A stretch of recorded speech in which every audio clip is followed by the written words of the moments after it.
Polres Jakbar gagalkan produksi narkoba senilai 119 miliar rupiah.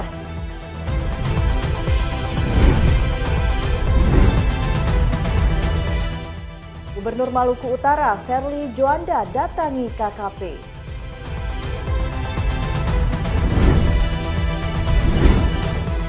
Dampak El Nino Godzilla di Lebak, saluran irigasi mengering hingga petani terpaksa panen dini.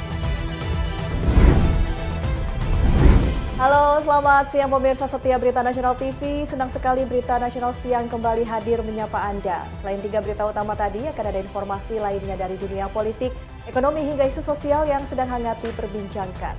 Bersama saya, Restula Dari.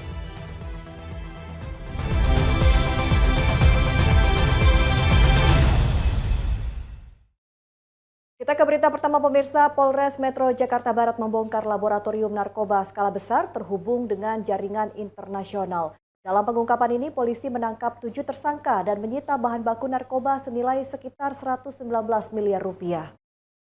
Izin sebelum kita musnahkan.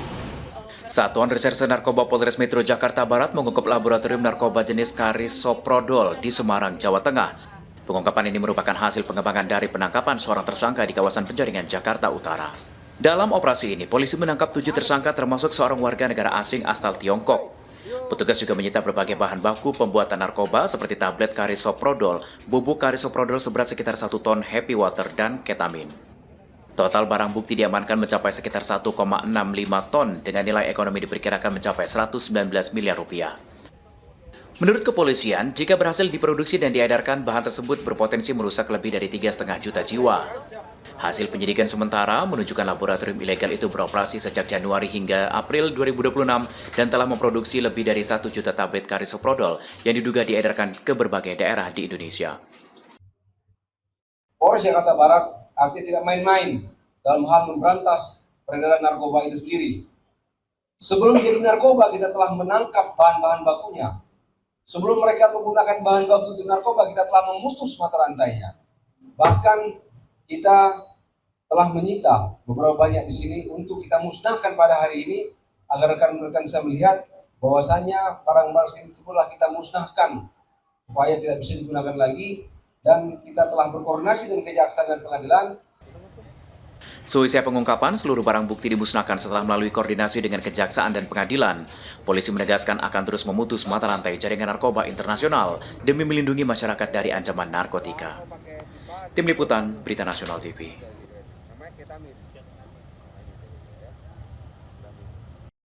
Ya pemirsa, mantan Jaksa Agung Muda Tindak Pidana Khusus Febri Adriansyah mengajukan gugatan pra-peradilan ke Pengadilan Negeri Jakarta Selatan. Gugatan diajukan untuk menguji keabsahan proses penetapan tersangka dan tindakan penyidik dalam penanganan perkaranya. Mantan Jampisus Kejaksaan Agung Febri Adriansyah melalui tim kuasa hukumnya resmi mengajukan gugatan pra-peradilan ke Pengadilan Negeri Jakarta Selatan pada Rabu 5 Agustus 2026. Tim kuasa hukum menyatakan, pra-peradilan diajukan untuk menguji sah atau tidaknya penetapan tersangka, penahanan serta berbagai upaya paksa yang dilakukan penyidik dalam proses penyidikan. Kuasa hukum menegaskan langkah ini merupakan upaya hukum yang disediakan untuk undang-undang untuk menguji kesesuaian proses penanganan perkara dengan ketentuan hukum, acara pidana, dan aspek administrasi penyidikan. Tim advokat mengajukan 2 permohonan pra-peradilan secara terpisah. Permohonan pertama menyangkut penetapan tersangka dan penahanan dalam dugaan tindak pidana pencucian uang. Sedangkan permohonan kedua berkaitan dengan penetapan tersangka, penggeledahan dan penyitaan dalam dugaan korupsi dan juga TPPU. Menurut tim kuasa hukum, mereka menemukan sejumlah dugaan pelanggaran hukum acara dalam penanganan perkara ini, dan jumlah temuan tersebut diklaim bertambah setelah dilakukan pendalaman lebih lanjut. Sidang pra-peradilan nantinya akan menjadi forum bagi pengadilan untuk menilai sah atau tidaknya tindakan penyidik sesuai dengan ketentuan hukum yang berlaku. Pengajuan pra-peradilan ini adalah bagian dari upaya dan niat baik bersama untuk menguji proses penanganan perkara dari aspek hukum acara pidananya. Tim Liputan Berita Nasional TV. Kita beralih ke informasi lain pemirsa, Kementerian Kelautan dan Perikanan KKP berhasil menangkap 92 kapal pelaku pencurian ikan atau illegal fishing sepanjang tahun 2026. Dari penindakan di sejumlah wilayah rawan tersebut, pemerintah mengklaim berhasil menyelamatkan potensi kerugian negara hingga 360 miliar rupiah. Patroli pengawasan di sejumlah perairan rawan Indonesia terus digencarkan petugas Direktorat Jenderal Pengawasan Sumber Daya Kelautan dan Perikanan (PSDKP) Kementerian Kelautan Perikanan.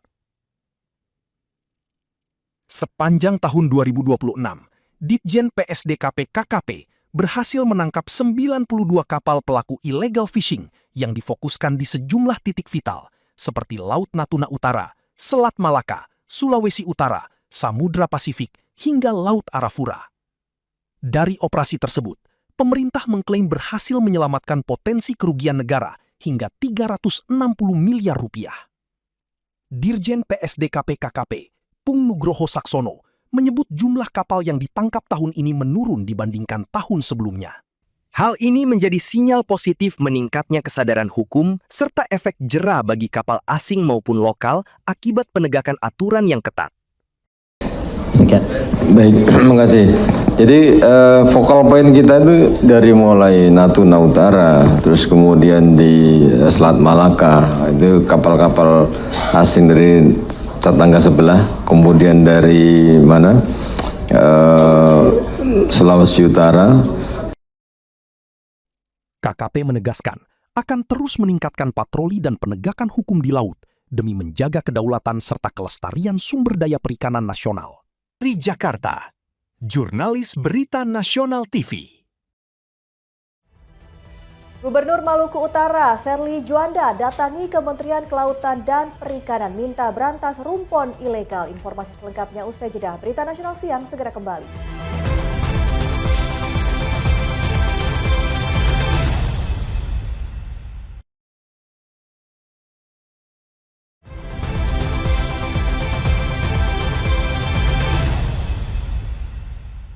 Anda kembali bersama kami pemirsa di Berita Nasional Siang. Pemirsa, Gubernur Maluku Utara Serly Juanda mendatangi kantor Kementerian Kelautan dan Perikanan di kawasan Gambir, Jakarta Pusat. Kedatangannya guna meminta KKP segera menertibkan rumpon ilegal yang menjadi ancaman utama nelayan lokal, di mana keberadaan alat bantu pengumpul ikan tanpa izin tersebut membuat nelayan di wilayahnya sulit mendapatkan ikan hingga harus melaut lebih jauh. Langkah tersebut dilakukan melalui penandatanganan nota kesepakatan antara Direktorat Jenderal Pengawasan Sumber Daya Kelautan dan Perikanan atau Ditjen PSDKP, Direktorat Jenderal Penataan Ruang Laut Kementerian Kelautan dan Perikanan dan Pemprov Maluku Utara di Jakarta Selasa pagi. Gubernur Maluku Utara Serly Juanda mengatakan keberadaan rumpon tanpa izin tersebut membuat nelayan di wilayahnya sulit mendapatkan ikan hingga harus melaut lebih jauh. Kapasitas mesin perahu nelayan di Maluku Utara yang cenderung kecil, yakni hanya sekitar 2 hingga 3 GT, membuat mereka sulit untuk menjangkau rumpon-rumpon yang biasanya dipasang dengan jarak lebih dari 12 mil dari daratan. Oleh karena itu, pihaknya meminta agar Ditjen PSDKP KKP untuk segera turun tangan melakukan penertiban dan pembersihan di titik-titik rawan. Rumpon dapat ditertibkan sehingga nelayan bisa melaut tidak terlalu jauh dan hasil tangkapannya bisa lebih banyak seperti dulu lagi. Harapannya laut di Maluku Utara dan Indonesia bisa kita jaga dengan baik, seperti kebun yang dirawat dengan baik akan terus menghasilkan secara berkelanjutan. Harapannya juga ke depan akan kita lihat, mungkin kan ada Pak Sekda, ada Bu Siska juga, ada potensi-potensi penertiban apalagi yang bisa kita kerjasamakan dengan Kementerian KKP untuk bisa menambah PAD atau bisa memberikan bantuan untuk nilai tukar nelayan semakin naik dan kesejahteraan nelayan semakin baik, serta stok ikan dan sumber daya ikan yang ada di Maluku Utara dapat dioptimalkan. Saya pernah baca ada potensi ikan di Maluku Utara nilainya triliunan, tapi saat ini pemanfaatannya itu masih jauh dari nilai kata triliunan. Oleh karena itu mohon bantuan bersama-sama dengan KKP untuk kita bisa menjaga dan memanfaatkan potensi laut di Maluku Utara secara optimal. Sebagai langkah awal, Kementerian Kelautan dan Perikanan melalui Direktorat Jenderal Pengawasan Sumber Daya Kelautan dan Perikanan atau Ditjen PSDKP bakal segera memulai operasi rumpon ilegal di wilayah Maluku Utara pada pekan depan. Operasi penertiban rumpon juga bakal melibatkan informasi dari kelompok masyarakat pengawas atau Pokmaswas untuk memetakan keberadaan rumpon yang diduga melanggar ketentuan. Tadi saya sampaikan mulai minggu depan kami sudah terjun ke lapangan, Bu. Kami sinergi jika memang diinginkan dari perwakilan Ibu bisa on board di kapal kami nggak apa-apa. Kami persiapan. Tadi bisa dari SDM dari Pemda setempat. Sehingga kita tahu mana sih yang disampaikan pimpinan bahwa Pak di sini banyak rumponnya. Rumponnya di mana? Ya kan? Mana yang kira-kira itu legal? Kami hadir di situ nanti bersama timnya dari Pemda setempat. Kami juga mendorong agar pemerintah Provinsi Maluku Utara perlu memiliki pergub yang tadi kami sampaikan. Dan kami melibatkan masyarakat, Bu. Ada Pokwasmas, kelompok masyarakat pengawas itu nanti, dia biasanya dari nelayan. Itu yang menjadi mata dan telinga kami. Karena apa? Pengawasan 24 jam itu rata-rata kita juga ada masa yang namanya endurance kapal. Harus mengisi BBM, perbekalan. Nah, kalau Pokwasmas tersebut terbentuk dari nelayan sendiri yang bekerja di laut, itu akan lebih cepat. Kami mendapatkan informasi yang akurat itu justru dari Pokwasmas, khususnya di Natuna Utara. Nah, ini sekarang kita bentuk nih untuk di Maluku Utara nih. Sehingga apa? Di perbatasan tersebut kita akan lebih kuat. Selain pengawasan, Pemprov Maluku Utara juga turut menjalin kerjasama dengan Direktorat Jenderal Penataan Ruang Laut KKP untuk mengoptimalkan potensi ekonomi kelautan di Maluku Utara agar dapat dimanfaatkan secara maksimal guna meningkatkan pendapatan asli daerah atau PAD dan kesejahteraan masyarakat pesisir. Dari Jakarta, Tim Liputan Berita Nasional TV. Kita beralih ke informasi lain, pemirsa. Pelaksanaan ibadah haji 2026 mencatat hasil positif. Indeks kepuasan layanan haji Indonesia mencapai 83,28% dengan kategori memuaskan.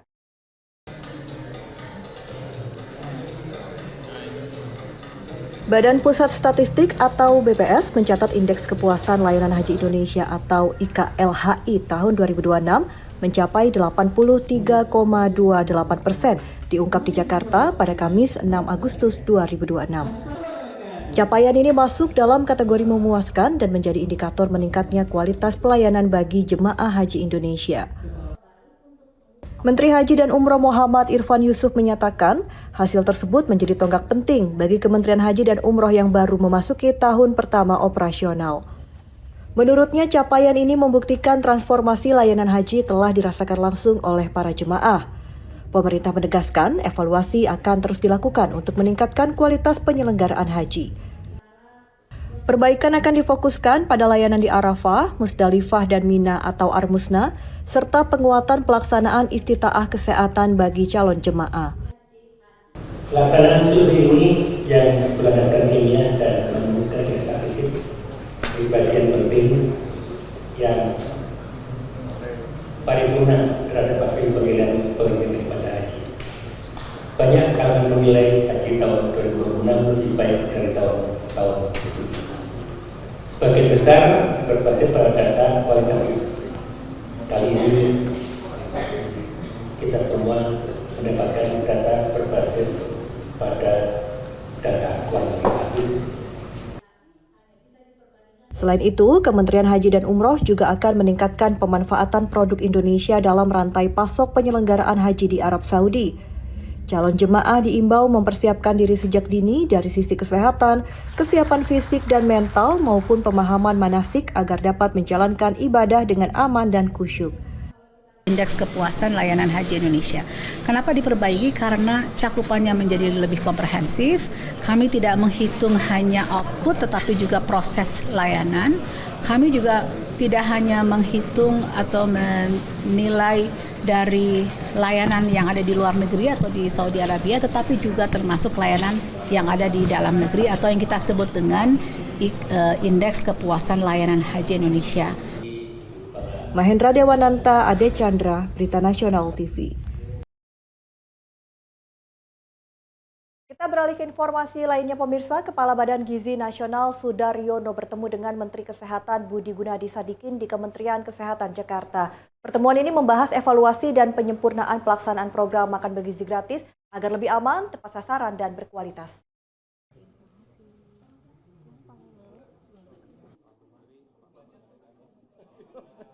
Kepala Badan Gizi Nasional Sudaryono menggelar rapat koordinasi bersama Menteri Kesehatan Budi Gunadi Sadikin di kantor Kementerian Kesehatan Jakarta pada Rabu 5 Agustus 2026. Rapat ini membahas berbagai langkah perbaikan dalam pelaksanaan program makan bergizi gratis. Dalam pertemuan, Badan Gizi Nasional dan Kementerian Kesehatan sepakat menyempurnakan formulasi gizi, menyesuaikan porsi makanan, serta memperkuat distribusi ke daerah terdepan, terluar, dan tertinggal atau 3T. Kedua lembaga juga memprioritaskan pengoperasian dapur Satuan Pelayanan Pemenuhan Gizi berdasarkan peta daerah dengan angka stunting tinggi yang dimiliki Kementerian Kesehatan. Untuk meningkatkan keamanan pangan, Badan Gizi Nasional dan Kementerian Kesehatan akan membentuk forum diskusi berkelanjutan yang melibatkan pakar gizi, chef, dan pelaku industri catering guna meminimalkan risiko keracunan makanan. Sebagaimana juga yang kami pernah sampaikan sebelumnya, kami ingin lebih banyak mendapatkan input, masukan, dan juga melibatkan berkolaborasi dengan banyak pihak. Memang kita harus akui bahwa banyak sekali pihak yang memang concern dan sayang sama program MBG ini. Apakah itu misalnya saran masukan terkait tata kelolanya, terkait menunya, terkait sanitasinya, terkait keamanan pangannya, dan seterusnya. Menteri Kesehatan Budi Gunadi Sadikin mengapresiasi langkah cepat Badan Gizi Nasional dalam membenahi standar higien dan sanitasi di dapur-dapur pengolahan makanan sebagai bagian dari peningkatan kualitas program makan bergizi gratis. Saya pribadi melihat sekarang Pak Sudaryono ini jauh sangat responsif, jauh sangat terbuka, sehingga kalau dapat masukan itu cepat sekali merespons. Ya. Memang kita juga tadi duduk bersama mengajak masukan dari para ahli, karena ini kan udah banyak SPPG-nya. Ada aja selalu kekurangan-kekurangan. Koordinasi antar lembaga ini diharapkan mampu memperkuat pelaksanaan program makan bergizi gratis sekaligus meningkatkan keamanan dan kualitas pangan bagi masyarakat di seluruh Indonesia. Dari Jakarta, Ibrahim, Berita Nasional TV. Anak sekolah itu misalnya dia bagian dari yang didata stunting. MPR RI masih mengkaji bentuk payung hukum untuk menetapkan pokok-pokok haluan negara atau PPHN. Langkah ini dilakukan agar PPHN memiliki kekuatan hukum dan mengikat seluruh lembaga negara. Rapat gabungan MPR RI diikuti pimpinan MPR, fraksi, kelompok DPD, dan alat kelengkapan MPR membahas 3 agenda utama di Gedung Senayan, Jakarta pada Rabu 5 Agustus 2026. Agenda ini meliputi persiapan sidang tahunan MPR, pembahasan pokok-pokok haluan negara atau PPHN, serta persiapan peringatan Hari Konstitusi. Ketua MPR RI Ahmad Muzani menyatakan naskah konsep PPHN telah diserahkan kepada Presiden pada 3 Agustus 2026. Menurut Ahmad Muzani, Presiden menyambut positif konsep tersebut dan berharap PPHN dapat segera ditetapkan menjadi produk hukum. Dengan agenda pokok yakni pidato Ketua MPR, pidato Ketua DPD, kemudian kita akan mendengarkan pidato kenegaraan Presiden selaku Kepala Negara, sekaligus menyampaikan laporan kinerja lembaga-lembaga negara. Kemudian kita juga tadi membahas tentang pokok-pokok haluan negara, yang naskahnya sudah kita serahkan kepada Presiden. Menurut Muzani, PPHN akan menjadi pedoman filosofis dalam penyelenggaraan negara dan berbeda dengan Rencana Pembangunan Jangka Panjang Nasional atau RPJPN bersifat lebih teknis. Oleh karena itu, MPR masih mengkaji bentuk produk hukum yang paling tepat agar PPHN memiliki kekuatan mengikat dan bisa menjadi acuan bagi seluruh lembaga negara. Pembahasan mengenai payung hukum PPHN akan dilanjutkan dalam rapat-rapat berikutnya dengan melibatkan fraksi, kelompok DPD, serta berbagai unsur masyarakat. Natasha Alko, Anggada Agung, Berita Nasional TV. Kita ke informasi lainnya pemirsa, BUMN Track kembali menggelar TGSL dan CSR Award 2026 di Jakarta. Ajang ini menjadi bentuk apresiasi bagi perusahaan yang berhasil menerapkan program tanggung jawab sosial dan lingkungan berbasis keberlanjutan. Reputasi dan citra korporasi. BUMN Track dengan dukungan BTA Academy menyelenggarakan TGSL dan CSR Awards 2026 di Jakarta. Tahun ini ajang penghargaan memasuki penyelenggaraan ke-6 dengan mengusung tema transisi TGSL menuju ESG rating dan creating shared value. Penyelenggara menyebut program TGSL kini tidak lagi sekedar memenuhi kewajiban perusahaan, namun menjadi bagian dari strategi bisnis mendorong keberlanjutan, meningkatkan reputasi perusahaan, serta memperkuat kepercayaan publik dan investor. Proses penjurian dimulai sejak Juni 2026 dengan melibatkan 23 dewan juri dari kalangan akademisi, praktisi, profesional, dan media. Dari 68 peserta, 43 perusahaan lolos penilaian pada 77 kategori penghargaan. Sejumlah perusahaan BUMN dan anak perusahaan BUMN meraih penghargaan tingkat platinum atas keberhasilan menerapkan program TGSL yang memberikan dampak sosial, ekonomi, dan lingkungan secara berkelanjutan. Melalui ajang ini, BUMN Track berharap program TGSL terus berkembang menjadi pendorong transformasi perusahaan menuju praktik bisnis berkelanjutan, memperkuat ESG rating, dan menciptakan nilai bersama bagi masyarakat serta dunia usaha. Tim Liputan, Berita Nasional TV. Polisi kejar mobil box, 46 juta pil disita dan dimusnahkan. Informasi selengkapnya usai jeda. Berita Nasional Siang segera kembali.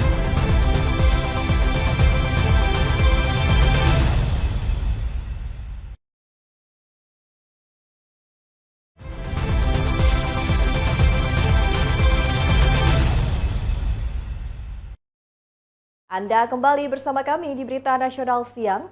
Pemirsa, aksi pembututan sebuah mobil box mengantarkan unit reskrim Polsek Serpong membongkar peredaran obat keras daftar G dalam skala besar. Dari operasi ini, polisi menyita 46 juta butir obat keras daftar G senilai 230 miliar rupiah sebelum sempat beredar. Operasi ini berakhir saat petugas berhasil menghentikan dan menguasai mobil box yang menjadi target penyelidikan. Meski detik-detik penyergapan tidak terekam kamera, seluruh muatan berhasil diamankan dan dibawa ke Mapolsek Serpong untuk diperiksa. Pemeriksaan mengungkap 78 karton berisi obat keras daftar G tanpa izin edar. Penyelidikan kemudian berkembang ke sebuah gudang di kawasan Keramat Jati, Jakarta Timur. Dari lokasi ini, petugas kembali menyita 838 karton sehingga total barang bukti yang diamankan mencapai 46 juta butir. Selasa siang, Kapolres Tangerang Selatan AKBP Boy Jumalolo menjelaskan pengungkapan ini berawal dari informasi masyarakat yang diterima tim Opsnal Polsek Serpong. Penyelidikan kemudian mengarah pada mobil box yang digunakan untuk mengangkut obat keras daftar G tersebut. Terkait dengan saat ini sudah telah dilakukan proses penyidikan penanganan perkara di mana pada bulan April 2026 Polsek Tangerang Selatan Polsek Serpong Tangerang Selatan telah mengungkap perencanaan. Polisi menetapkan 2 orang berinisial F dan A sebagai tersangka. Berdasarkan hasil penyelidikan, puluhan juta butir obat keras daftar G itu diduga akan diedarkan ke wilayah Tangerang Raya, Jakarta, dan Jawa Barat. Sementara satu pelaku lain berinisial H masih buron dan masuk daftar pencarian orang. Nilai barang bukti yang berhasil diamankan diperkirakan mencapai 230 miliar rupiah. Polisi menyebut pengungkapan ini berpotensi menyelamatkan sekitar 23 juta jiwa dari resiko penyalahgunaan obat keras daftar G. Sebagai bagian dari proses penegakan hukum, seluruh barang bukti kemudian dimusnahkan menggunakan insinerator milik BNN. Disaksikan langsung oleh para tersangka yang turut mengikuti proses pemusnahan. Polisi mengingatkan obat keras daftar G hanya boleh digunakan berdasarkan resep dan pengawasan dokter. Penyalahgunaannya dapat menimbulkan ketergantungan, merusak sistem saraf, menurunkan kesadaran dan mengancam masa depan generasi muda. Atas perbuatannya, para tersangka dijerat pasal 435 dan atau pasal 436 Undang-Undang Nomor 17 Tahun 2023 tentang Kesehatan dengan ancaman pidana maksimal 12 tahun penjara dan denda paling banyak 5 miliar rupiah. Dari Tangerang Selatan, Ahmad Bayi Haki, Berita Nasional TV.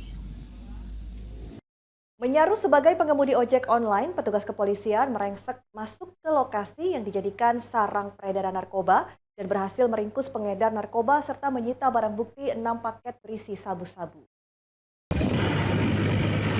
Lokasi yang menjadi sasaran penggerebekan tersebut berada di bantaran Sungai Deli di Jalan Brigjen Katamso, Gang Nasional Medan, Sumatera Utara. Agar kedatangan petugas tidak dicurigai dan terendus oleh para pelaku, Kanit Reskrim Polsek Medan Kota itu, Poltak Tambunan, terpaksa harus menyamar sebagai pengemudi ojek online.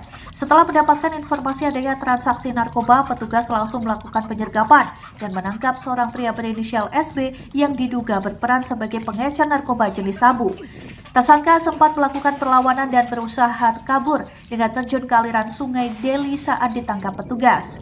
Dari penangkapan tersangka, petugas menyita barang bukti 6 paket sabu-sabu berukuran sedang dan kecil serta uang tunai hasil penjualan narkoba. Medan Memon. Jadi pelaku kita amankan satu orang inisial SB. Pada saat itu pelaku sedang menjual narkoba jenis sabu. Saat ini kita amankan dan tempatnya sudah kita bakar hanguskan supaya untuk ke depan tidak terulang kembali. Kepada petugas, tersangka mengaku sudah 2 pekan menjual narkoba di tepi Sungai Deli yang tidak jauh dari permukiman warga. Tersangka dan barang bukti kemudian diboyong ke Mapolsek Medan Kota untuk penyelidikan lanjut. Dari Medan, Sumatera Utara, Tim Liputan Berita Nasional TV. Ya, pemirsa, Direktorat Reserse Siber Polda Sumatera Utara berhasil mengungkap kasus penipuan online jaringan internasional yang melibatkan 2 warga negara Indonesia dan 3 warga negara asing. Dalam menjalankan aksinya, tersangka diduga berhasil meraup keuntungan mencapai 6,7 miliar rupiah. Pengungkapan kasus ini berawal dari penggerebekan salah satu kamar di apartemen Podeboro, Medan, Sumatera Utara pada 28 Juli 2026 lalu. Dari penggerebekan tersebut, petugas berhasil mengamankan 5 penghuni rumah terdiri dari 2 WNI dan 3 WNA. Direktur Reserse Cyber Polda Sumut, Komisaris Besar Polisi Bayu Wicaksono, Rabu menjelaskan dari kasus tersebut penyidik menetapkan seorang warga negara Indonesia berinisial VM sebagai tersangka. Sedangkan 4 orang lainnya yakni 1 WNI dan 3 WNA asal Pakistan dan India masih berstatus saksi. Menurut Bayu, tersangka VM merupakan residivis kasus dugaan penipuan scammer pada tahun 2023 dan pernah bekerja di Kamboja. Begitu juga dengan 4 orang lainnya yang diamankan. Dalam menjalankan aksinya, para pelaku memiliki peran dan tugas masing-masing, mulai dari mengaku sebagai anggota kepolisian hingga petugas otoritas jasa keuangan serta staf Kominfo. Mereka membuat akun Facebook palsu dengan identitas perempuan untuk memperdaya korban. Salah satu korban komplotan ini adalah seorang perempuan warga Kalimantan Utara. Tersangka VM sudah mengenal korban sejak berada di Kamboja, kembali menghubunginya setelah pulang ke Indonesia. Kepada korban, tersangka mengaku petugas otoritas jasa keuangan dan menyebut korban sedang diselidiki dalam kasus tindak pidana pencucian uang. Dengan modus itu, tersangka meminta korban mengirim dan mentransfer uang ke rekening yang dikendalikannya. Selama di Kamboja, ini mereka memiliki peran yang berbeda-beda. Khusus untuk pelaku kita, VM ini dia berperan sebagai petugas salah satu instansi, ya, instansi yang bergerak di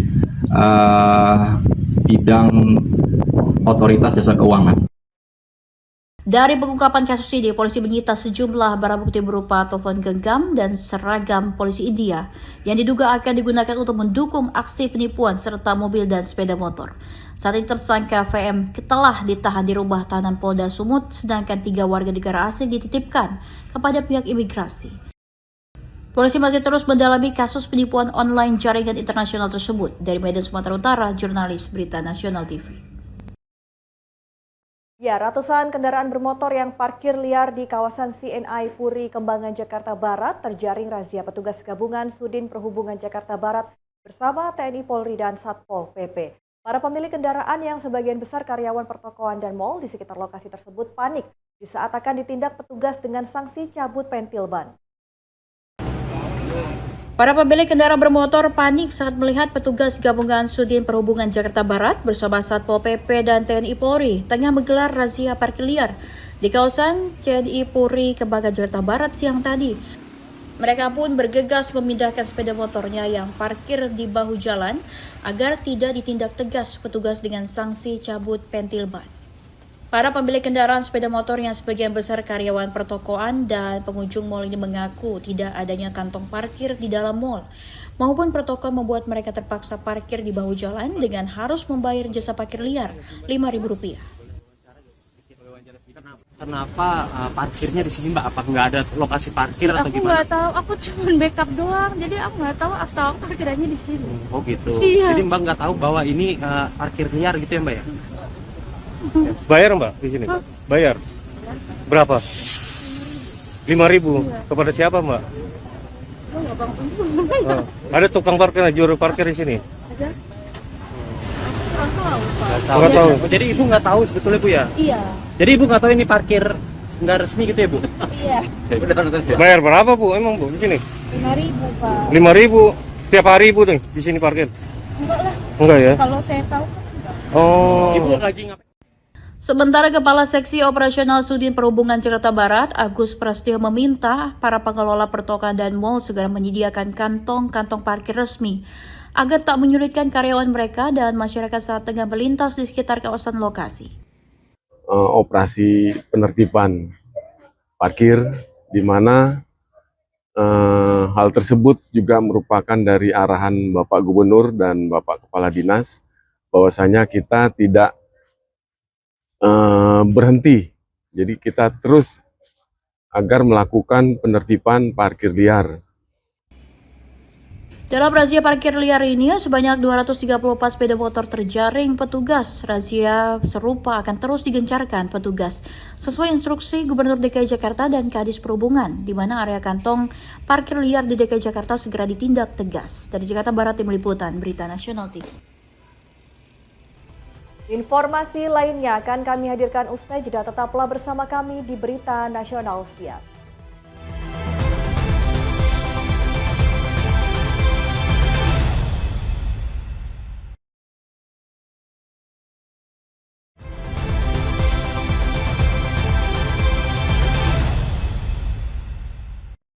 Terima kasih Anda masih bersama kami pemirsa di Berita Nasional Siang. Pemirsa, dampak fenomena El Nino Godzilla mulai dirasakan petani di Kabupaten Lebak, Banten. Saluran irigasi mengering total memaksa petani memanen padi lebih awal meski hasilnya jauh dari harapan. Fenomena El Nino Godzilla menyebabkan kekeringan parah di sejumlah area persawahan di Kabupaten Lebak, Banten. Salah satunya terjadi di Kampung Cibungur, Desa Rangkas Bitung Timur, Kecamatan Rangkas Bitung. Saluran irigasi selama ini menjadi sumber pengairan sawah, kini mengering. Akibatnya petani terpaksa melakukan panen lebih awal untuk menghindari kerugian yang lebih besar. Meski dipanen hasil padi tidak maksimal, sebagian besar bulir padi tidak berisi atau hampa akibat kekurangan pasokan air selama masa pertumbuhan. Gimana hasilnya Bu? Menurun atau gimana Bu? Ada turun ini. Oh gitu. Sebenarnya kenapa Bu turunnya? Akhirnya kaina ya kurang. Oh, kekurangan air. Udah berapa ini sebelum masa panen atau gimana Bu? 3 bulan kan? Nggak ada air. Oh, nggak ada air. Atau kalau ada air mati barang tandur gitunya. Pan di oyos ada air. Atau tak air mah pan nggak nganak. Oh gitu. Jadi hasilnya jelek Bu ya? Iya. Ini dipanen lebih awal ya? Iya. Oh gitu. Petani lain mengaku hasil panen kali ini turun hingga 70% dibandingkan musim panen sebelumnya. Selain kekeringan, serangan hama juga memperburuk kondisi tanaman padi. Faktornya kenapa jelek tuh Pak? Itu hama sama kemarau nggak ada air. Oh gitu, nggak ada air ya? Ini sistemnya apa sih Pak? Ada hujan atau gimana nih? Bukan sih ada irigasi, cuman nggak jalan. Oh irigasinya nggak jalan? Situnya nggak ada situ kering. Oh dari sananya kering, jadi nggak naik sini? Nggak naik ke sini. Biasanya airnya dari mana nih Pak? Dari sana. Dari situ Cijoro. Terus gimana sekarang? Sekarang ini ada nggak air, nggak ada airnya tuh, habis. Oh keringnya ke kering, sini? Sananya kering. Kalau kering udah nggak ke sini lagi. Berapa bulan ya Pak? kering gini? 3 bulan nih, udah 3 bulan nih kekeringan. Pokoknya habis itu nanam, udah nggak ada air. Oh, jadi lah jelek aja hasilnya. Para petani berharap pemerintah daerah segera menyalurkan bantuan air dan mencarikan solusi jangka panjang untuk menjaga pasokan irigasi sehingga risiko gagal panen akibat kekeringan dapat ditekan pada musim tanam berikutnya. Dari Lebak, Banten, Tim Liputan Berita Nasional TV. Pemirsa, pemerintah Kota Bekasi memastikan sumber pencemaran yang menyebabkan air Kali Bekasi di Jalan Mayor Hasibuhan, Kota Bekasi, Jawa Barat, menghitam berasal dari wilayah Kabupaten Bogor. Kesimpulan tersebut didapat setelah Dinas Lingkungan Hidup melakukan penelusuran dan uji laboratorium terhadap sejumlah titik pengambilan sampel air. Dinas Lingkungan Hidup Kota Bekasi menjelaskan penelusuran dimulai sejak 20 Juli, menyusul laporan masyarakat mengenai kondisi air Sungai Cilengsi yang berwarna hitam pekat. Tim Laboratorium Lingkungan kemudian melakukan pengambilan sampel di sejumlah titik mulai dari Delta, Pekayon, Kemang Pratama, Bantar Gebang hingga Cipendawa, Kota Bekasi, Jawa Barat. 2 hari kemudian pengecekan kembali dilakukan hingga ke wilayah perbatasan Kota Bekasi dan Kabupaten Bogor. Hasil uji laboratorium menunjukkan karakteristik parameter pencemar pada sampel dari Kabupaten Bogor sama dengan yang masuk ke Kali Bekasi, sehingga disimpulkan sumber pencemaran berasal dari hulu di wilayah Kabupaten Bogor. Hasil uji laboratorium juga menunjukkan sejumlah parameter melebihi baku mutu, diantaranya BOD, COD, DO, nitrat, klorin, nikel, seng, tembaga, serta bakteri fekal. Namun Dinas Lingkungan Hidup menegaskan belum dapat memastikan perusahaan mana yang menjadi sumber limbah karena berada di luar wilayah kewenangan Kota Bekasi. Pemerintah Kota Bekasi menyatakan pencemaran serupa telah berulang sejak beberapa tahun terakhir dan selama ini terus dilaporkan kepada Dinas Lingkungan Hidup Provinsi Jawa Barat, Kementerian Lingkungan Hidup, serta pemerintah Kabupaten Bogor agar dilakukan penindakan sesuai dengan kewenangan. Di luar wilayah kerjanya, karena ini indikasinya dari Kabupaten Bekasi, maka Kabupaten Bogor, maka kami melaporkan dan meminta pendampingan untuk segera turunnya pengawasan dari DLH Provinsi Jawa Barat. Kemudian surat itu juga kami laporkan ke Kementerian LH dan juga ke Bupati Bogor. Sementara itu, kondisi pencemaran berdampak langsung terhadap pasokan air baku PDAM Kota Bekasi.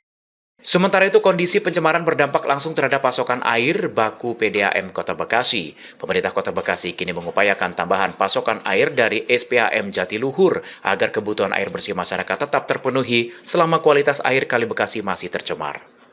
Muhammad Ridwan, Berita Nasional TV. Polri bersama Komnas Perempuan mengajak masyarakat lebih waspada terhadap modus love scamming yang semakin marak di ruang digital. Melalui dialog publik, masyarakat didorong berani melaporkan kasus agar pelaku dapat ditindak sesuai hukum. Polri menggelar dialog publik tentang love scamming di kawasan Kemang, Jakarta Selatan pada Selasa 4 Agustus 2026. Kegiatan ini melibatkan Komnas Perempuan, psikolog, akademisi, dan mahasiswa untuk meningkatkan kesadaran masyarakat terhadap kejahatan berbasis hubungan emosional di dunia digital. Berdasarkan data Polri, hingga 9 April 2026, tercatat lebih dari 548.000 kasus love scamming. Polri menegaskan penegakan hukum akan terus dilakukan, namun pencegahan melalui edukasi dan keberanian korban untuk melapor menjadi langkah yang sangat penting. Jadi memang terkait masalah love scamming ini kan sudah diatur di dalam Undang-Undang TPKS, Undang-Undang 12 tahun 2022 di pasal 14, kemudian di Undang-Undang ITE juga di pasal 28 ayat 1. Jadi terkait love scamming ini tadi kita perlu melalui kampanye yang Direktorat PPA PPU punya, kampanye Rise and Speak, berani speak up, karena kadang-kadang korbannya nggak mau lapor. Komnas Perempuan menyebut love scamming merupakan bagian dari kekerasan berbasis gender online yang jumlah kasusnya terus meningkat. Penanganan korban dinilai memerlukan sinergi antara aparat penegak hukum, lembaga pendamping, dan masyarakat agar pelindungan dapat diberikan secara menyeluruh. Salah satu adalah bentuk dari kepada kekerasan berbasis gender online, yang mana ini juga menjadi konsen Komnas Perempuan. Seperti yang kami sampaikan dalam diskusi tadi, tahun 2025 lalu lebih kurang ada 1.800-an kasus kekerasan berbasis gender online, yang itu menuntut perhatian yang cukup besar ya, tidak hanya untuk Komnas Perempuan, tapi juga banyak pihak, termasuk juga kepolisian. Itu yang pertama, dan yang kedua kami sangat apresiasi kepada Divisi Humas Polri juga pada khususnya karena diskusi ini sekaligus juga memastikan bahwa sosialisasi Undang-Undang Tindak Pidana Kekerasan Seksual itu dimengerti atau dipahami oleh publik secara luas. Psikolog medis forensik Cassandra Putranto mengingatkan bahwa love scamming dapat menimpa siapa saja tanpa memandang usia, latar belakang maupun status sosial. Menurutnya, edukasi dan peningkatan literasi digital perlu dilakukan secara berkelanjutan untuk mencegah semakin banyaknya korban. Untuk penanganan tindak pidana supaya tidak terjadi lagi, dan tentu saja untuk menurunkan angka kejahatan ini, tetapi juga berkenan untuk menyebarkan dan membuat sebuah materi edukasi yang tentu akan sangat berharga. Karena sekali lagi kunci daripada sebuah kejahatan bisa terjadi karena ada kesempatan. Dan ketika kesempatan itu muncul, kita bisa berada di tempat yang salah, orang yang salah, pada waktu yang salah. Dan permasalahannya dengan adanya teknologi. Polri bersama Komnas Perempuan mengimbau masyarakat agar tidak mudah percaya pada perkenalan di dunia maya, tidak sembarangan memberikan data pribadi, serta segera melaporkan apabila menjadi korban atau mengetahui adanya dugaan love scamming. Theo Fandi, Berita Nasional TV.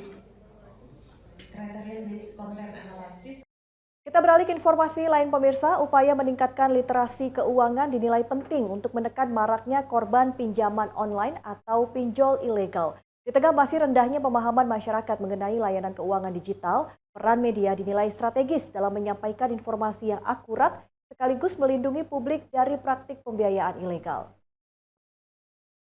Terkait hal itu, Persatuan Wartawan Indonesia (PWI) bersama Asosiasi Vintage Pendanaan Bersama Indonesia menggelar workshop bertema Pindar untuk Inklusi Keuangan Jurnalisme untuk Perlindungan Publik. Kegiatan ini menekankan pentingnya kolaborasi antara industri vintage dan insan pers untuk memperluas edukasi mengenai pinjaman daring legal yang telah berizin dari Otoritas Jasa Keuangan OJK. Ketua Umum PWI Ahmad Munir menyebut masih banyak masyarakat menjadi korban pinjaman online ilegal akibat minimnya literasi keuangan. Menurutnya, praktik pinjol ilegal disertai bunga tinggi, penagihan yang intimidatif hingga penyalahgunaan data pribadi. Atas alasan itu, PWI menggandeng AFPI untuk memperkuat edukasi luas ke masyarakat melalui pemberitaan yang informatif. Menurutnya, wartawan melalui media resminya diharapkan membantu masyarakat membedakan layanan pinjaman daring legal yang berada di bawah pengawasan OJK dengan pinjaman online ilegal. Informasi dan edukasi yang berkelanjutan jadi upaya mencegah semakin banyak masyarakat terjerat layanan pembiayaan ilegal.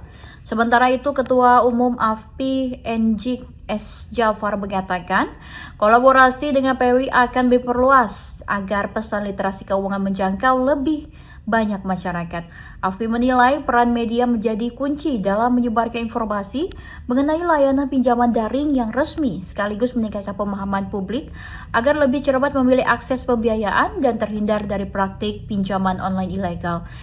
Dari data pihak OJK bersama anggota Satuan Tugas Pemberantasan Aktivitas Keuangan Ilegal, Satgas Pasti menyebut telah menghentikan 1.220 entitas keuangan ilegal sepanjang Januari hingga 30 Juli 2026. Pinjaman online ilegal masih mendominasi dengan 951 entitas, disusul investasi legal, gadai ilegal, dan aktivitas keuangan ilegal. Secara kumulatif sejak 2017, Satgas Pasti telah menutup lebih dari 15.000 entitas keuangan ilegal sebagai upaya melindungi masyarakat dari kerugian finansial. Kami PWI bersama AFPI hari ini menggelar workshop dengan tema Pindar Inklusi Keuangan, PES Pelindungan Publik. Kenapa ini kami menjadi tema utama? Karena kita ketahui bersama bahwa banyak masyarakat kita, terutama masyarakat yang kurang paham atau terbatas informasi dan literasi keuangannya, menjadi korban pinjaman online ilegal. Oleh karenanya, ini bagian dari kami bagaimana mendorong agar kita berkontribusi untuk memberikan perlindungan kepada masyarakat. Perlindungan agar tidak menjadi korban pinjaman ilegal yang kita ketahui bersama bunganya sangat tinggi, penagihannya sangat intimidatif, bahkan teror, bisa disalahgunakan dan sejenisnya. Dari Jakarta, Natasha Ako, Ibrahim, Berita Nasional TV. Wartawan adalah garda terdepan bagi kami untuk menyampaikan berita-berita yang positif sehingga masyarakat ini bisa teredukasi, terutama bisa membedakan pinjol ilegal yang meresahkan masyarakat dengan pindar atau pinjaman daring yang berizin dari OJK. Nah, literasi ini terus-menerus kita lakukan ya agar masyarakat tidak terjebak di pinjol ilegal. Informasi menarik lainnya akan kami hadirkan usai jeda. Tetaplah bersama kami di Berita Nasional Siang.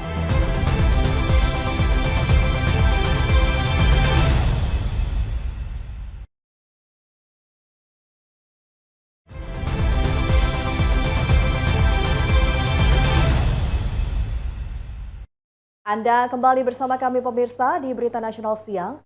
Pemirsa, pameran penerbangan bisnis terbesar di Amerika Latin LeBex 2026 digelar di Sao Paulo, Brazil. Sebanyak 55 pesawat dipamerkan dalam ajang mempertemukan pelaku industri penerbangan dunia. Bandara Campo de Marte di Sao Paulo menjadi tuan rumah penyelenggaraan LaBace 2026, pameran penerbangan bisnis terbesar di Amerika Latin. Sebanyak 55 pesawat dipamerkan dalam ajang berlangsung pada 4 hingga 6 Agustus 2026. Pameran dihadiri produsen pesawat, operator jet pribadi, penyedia layanan penerbangan, investor, serta eksekutif industri dari berbagai negara. Pengunjung dapat menyaksikan beragam inovasi terbaru di bidang penerbangan, mulai dari teknologi perawatan pesawat, bahan bakar berkelanjutan, hingga solusi digital penerbangan bisnis. Dalam kesempatan yang sama, proyek Museum Kedirgantaraan Sao Paulo diperkenalkan kepada publik. Museum ini akan menampilkan koleksi pesawat bersejarah, termasuk pesawat era Perang Dunia Kedua, dan ditargetkan menjadi salah satu dari 5 museum kedirgantaraan besar di dunia. Selain pameran pesawat, LaBace 2026 juga menggelar konferensi pertemuan bisnis dan kegiatan jejaring mendorong investasi serta memperkuat kerjasama industri penerbangan di kawasan Amerika Latin.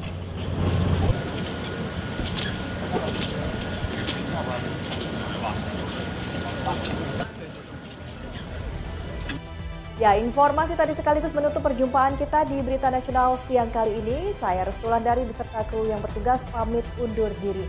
Selamat siang, selamat kembali beraktivitas dan sampai jumpa.